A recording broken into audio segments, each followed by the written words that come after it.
buyer natin from Pangasinan. Di po ba Pangasinan? Ayan. Nagbiyahe pa sila pumunta dito sa Bayambong Nueva Vizcaya para kunin si Aerox. Di ba? Ayan. Thank you so much. So parating na po yung ating buyer from Pangasinan. Okay. Si ating Aerox. Ayan. Okay. Ang pogi kasi ni Aerox. Tignan natin kung makukuha ng ating buyer. Ayan. So wait natin. Andyan na ata sila. So si Aerox, ang dami pong nagtanong dito guys.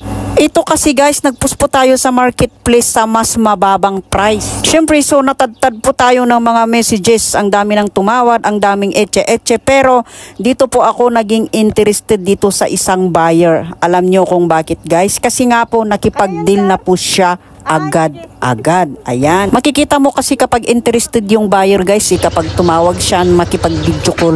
Yung wala nang tawad-tawad, get song na nila. Kagaya nitong buyer, tingnan nyo. Pagdating pa lang nila guys, ayan, so sinisilip-silip nila. Nako, wala kang makikitang tagas po dyan, boy. Malinis, sir. Diba? So hindi pa rin satisfied yung isa, kaya sinilip na naman po itong isa, diba sinilip kung may sapot ng gagamba dyan. Diba? Ayan, so wala kang makikitang tagas po dyan kung ano po yun. So kahit ikutin mo si Aerox, wala kang masasabi kung ano po yung sinabi ko iyon. Ayan, diba? So syempre nagustuhan nila. Bayad na po agad. Ingat kayo Thank you. Ayan, nakuha na si Aerox. Buyer from Pangasinan. Uwi na sa Pangasinan si Aerox.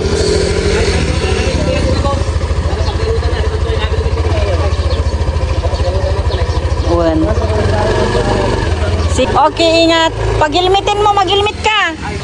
Baka maano ka dyan, May nagpapara.